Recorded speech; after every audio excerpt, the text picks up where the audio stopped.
Hello everyone! Welcome sa Kitchen ni Rhoda.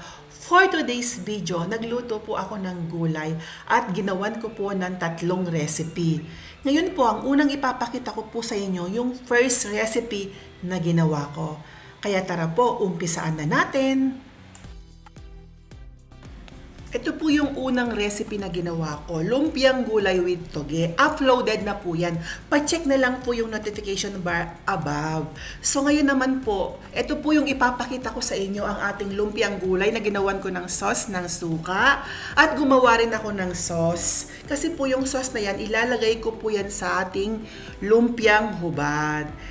Kaya po siya tinawag na lumpiang hubad kasi nga po wala po siyang balot. At the same time po, ready to eat na po siya. Napakasarap po ng gulay na yan. Simpleng-simple lang po ang lasa. Tamang-tama lang po yan pag nauumay tayo. So guys, mag-try po kayo ng ating lumpiang hubad.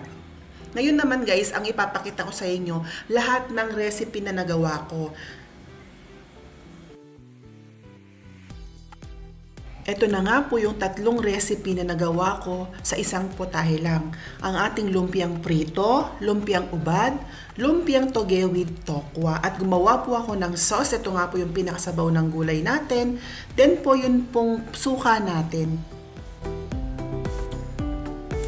Magpe-prepare na po tayo ng ingredients. Yung ibang ingredients po naka-prepare na. So ang inihiwa ko po ngayon, sayote. Ganito po kalalakihang hiwa ko sa sayote.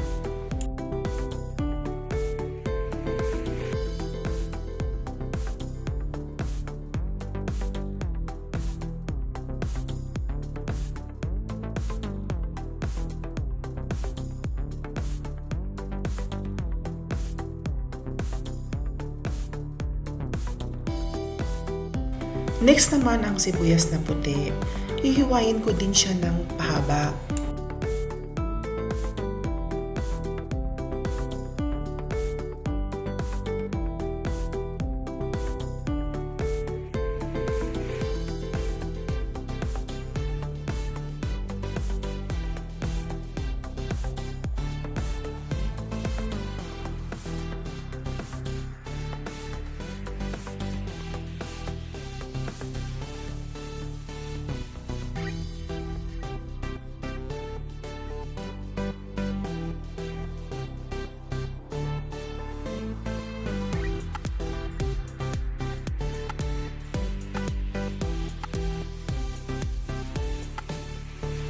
Ganon din sa bell pepper, pahaba din ang hiwa.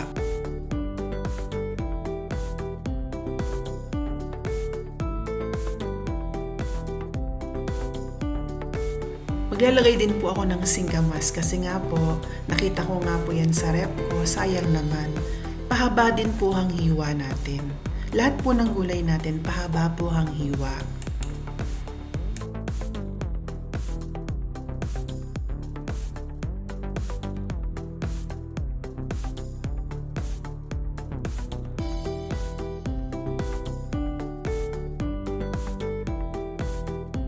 Next naman ang ating tokwa, hihiwain natin into cubes.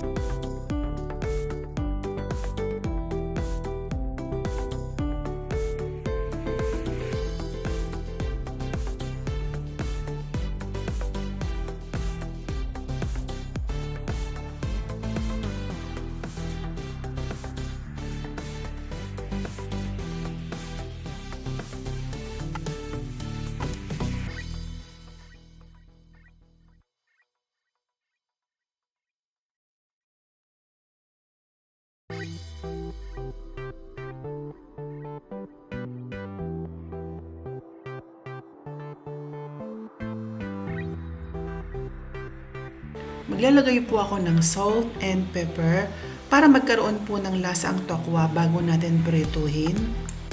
Maglalagay din po ako ng cornstarch para malutong ang tokwa pag pinrito natin at nang hindi ko makapit.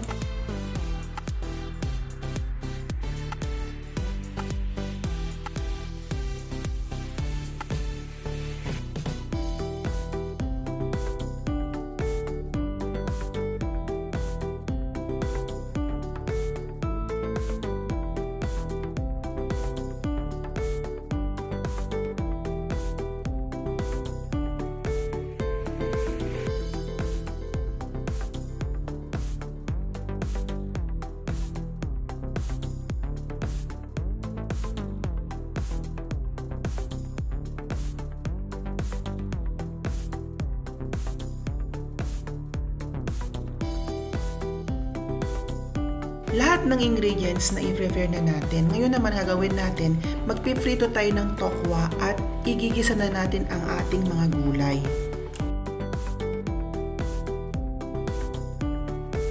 Luto na yung ating tokwa, then iseset aside natin.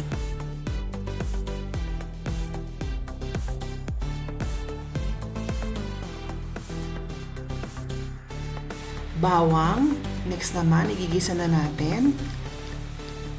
Sibuyas,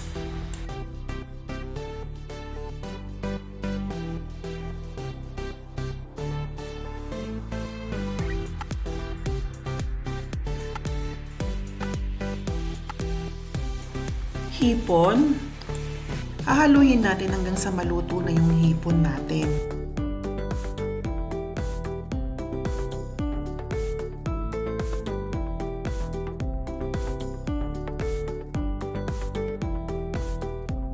Okay na yung hipon natin. Next naman, maglalagay tayo ng katas ng hipon para mas malasa yung gulay natin.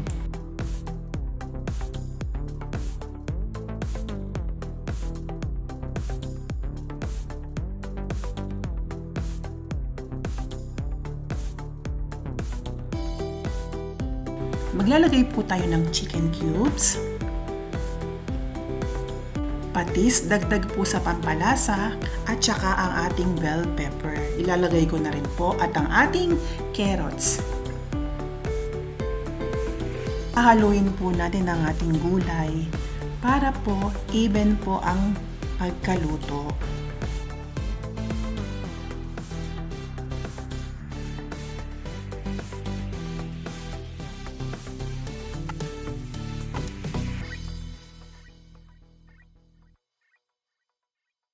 Ilalagay na rin natin ang ating sayote at saka Baguio beans.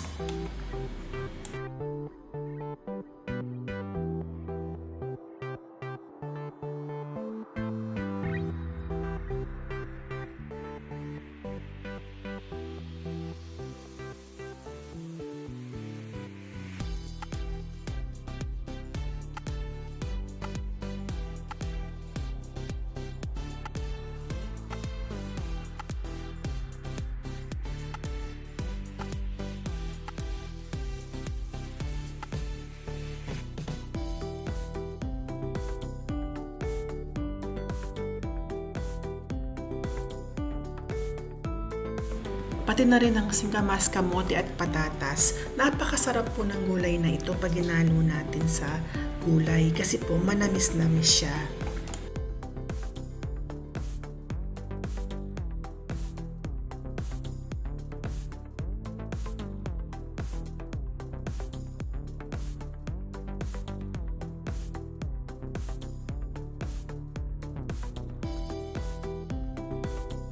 Next naman po ang celery.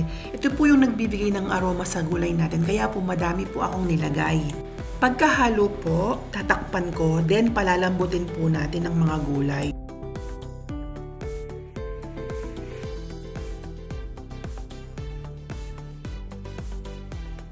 So this time po, pwede na po nating i-check ang gulay at pwede na rin po nating ilagay ang ating repolyo. Kasi po ang repolyo, kaya ako po siya nilagay sa uli. Dahil ang repolyo po, madali lang pong lumambot.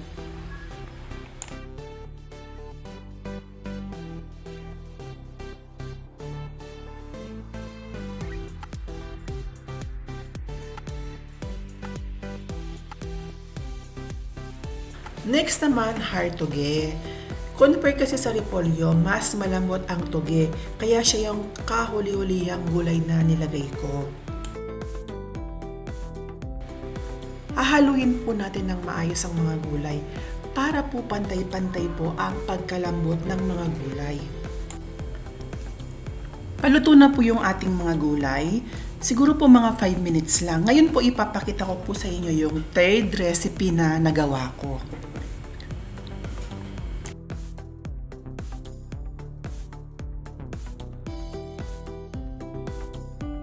Maglalagay na po ako ng ating puting sibuyas. Napakasarap po ng sibuyas na ito at manamis-namis.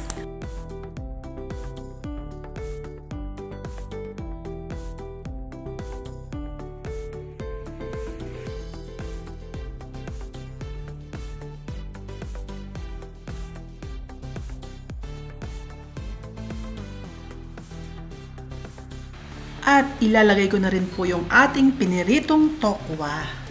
Dagdag po ito sa pampalasa ng gulay natin. Ito naman pong tokwang ito optional. Pwede rin pong maglagay at pwedeng hindi.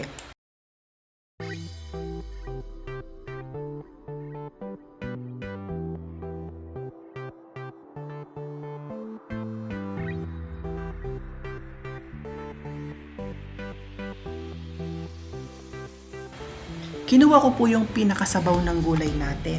Ito nga po yung gagawin kong sauce.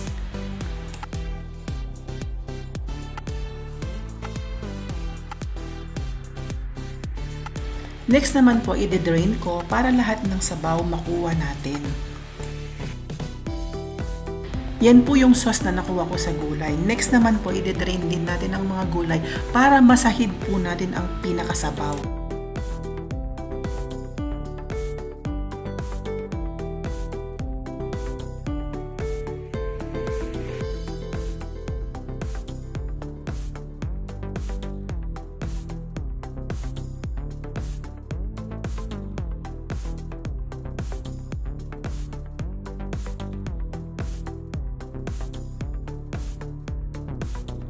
So guys, na-drain na natin lahat ng sabaw ng gulay.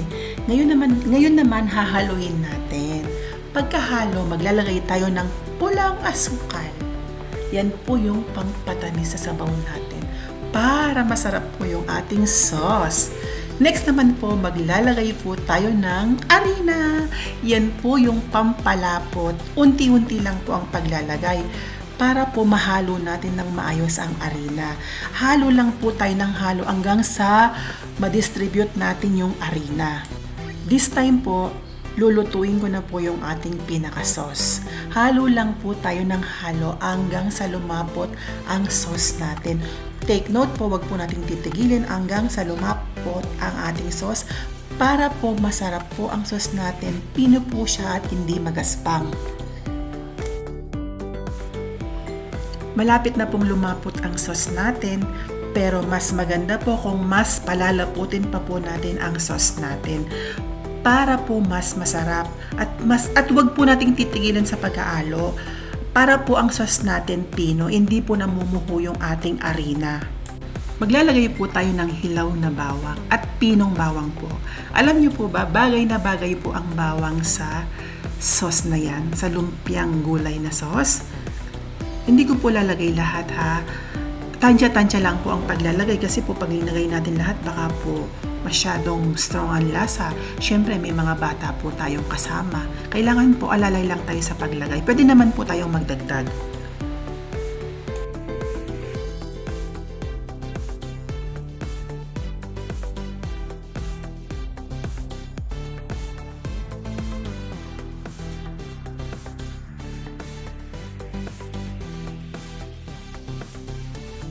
Magpe-prefer na po tayo ng pang-third recipe. Maglalagay po tayo ng gulay sa lalagyan. Dadagdagan po natin. Then naman po maglalagay po tayo ng sauce at dadagdagan din natin. So, ang tawag po dito ay lumpiang hubad. Kaya po siya tinawag na lumpiang hubad kasi po wala po siyang balot at the same time ready to eat na po siya. So guys, sana nagustuhan nyo ang aking lumpiang hubad. Sana may na-share ako sa inyo. Don't forget to like, comment, paring na rin po yung notification para ma-update kayo sa mga susunod na video ko. And of course, subscribe to my YouTube channel. Wait lang po guys, bago po pala ako magpaalam, titikman muna natin kung masarap po ang niluto natin, syempre.